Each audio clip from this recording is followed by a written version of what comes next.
Okay, so my conclusions were, about 12 inches by at least 12, maybe 15 or so, is big enough to sit on and provide some padding for my bum, okay? But it's also big enough to carry my sketchbook. However, I'd really like to have a tarp.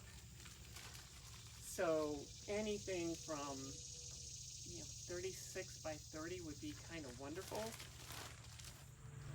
But can't really carry a tarp alone. I'd still like a tote. So when I scavenged my recyclable shopping bags, this was one of my favorite designs. Who doesn't love an afternoon at the beach? Okay?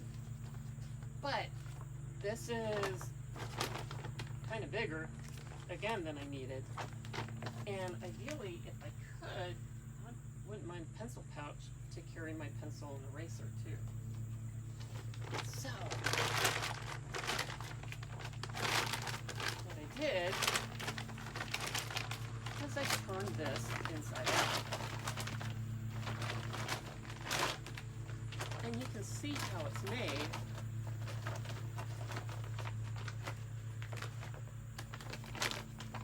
Okay, so it didn't need to be quite this big, but for my first quick prototype, I ripped out the seams, opened it wide, and sewed 2 new seams to come up with this design. So you see, I just opened it up flat. That's where the original fold was here. And I trimmed off these edges between the cuts. And guess what? When I sew them together, I even had enough scraps to make this cool pencil case. So not only do I have a tote that a bubble wrap bag will fit in, a garbage bag tarp, but it'll also hold my sketch pad and my pencil pouch. And I can carry this on my shoulder.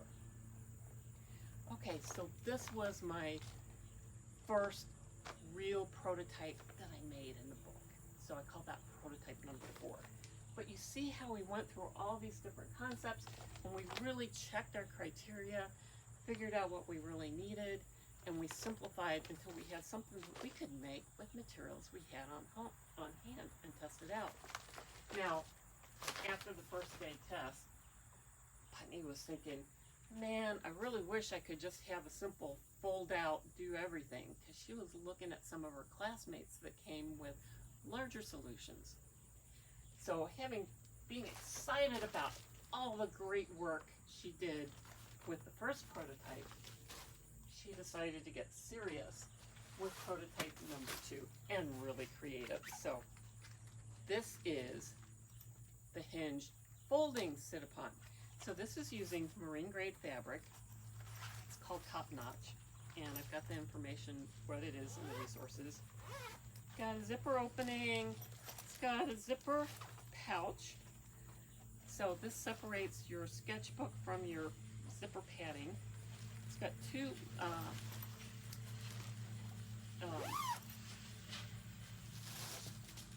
bubble wrap envelopes in it. And so now it opens up so you get about enough room to sit cross-legged comfortably on it without doing anything.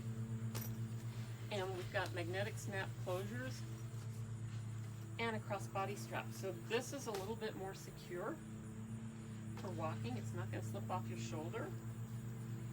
Okay, it's a little bit bigger. It's a little bit bigger, but not much. And a little bit heavier, but not much. And again, it opens and closes with a snap. You just got to get the magnets close and they'll grab each other. You have to be a little bit careful to align the poles properly so that the magnet's attracted when closed. And I had to find a lightweight enough fabric that didn't block the magnetic field. So this is a lightweight nylon. And the sewing skills were a little bit more advanced. Didn't have the sewing skills though. Okay, so this was prototype number 2. And how did it do? Well, it worked well. It worked well. But she still wanted a little bit more space to stretch out when sketching. So prototype number 3 added a tarp out of the same marine grade fabric. This is 30 by 60. Lots of room for stretching out and getting comfortable. And then it folds up.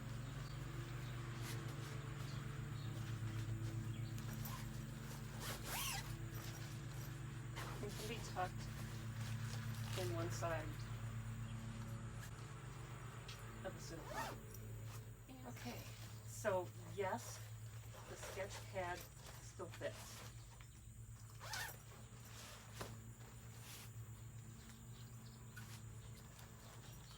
So prototype 3, whoa, is starting to feel really kind of heavy. Now I've used elastic belting because it doesn't cut into your shoulder. A solid strap would not stretch, but this is, you can see, it's feeling a little bit heavier and doesn't need to be that heavy. So, prototype number 4. So that was number 3. Number 4.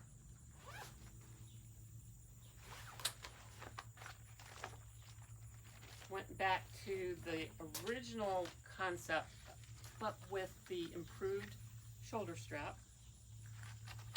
It's got 2 zipper pockets, waterproof by the way. One with the bubble wrap, one that could hold other things like your tarp.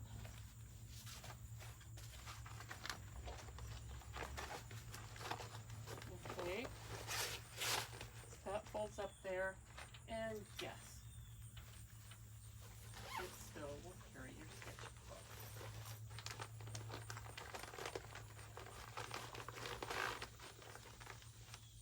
And you see the belting elastic is stretching a little bit, but this bag, this basic sit-upon is lighter. Without the sketch pad, this whole combination is under a pound. This was a little over a pound.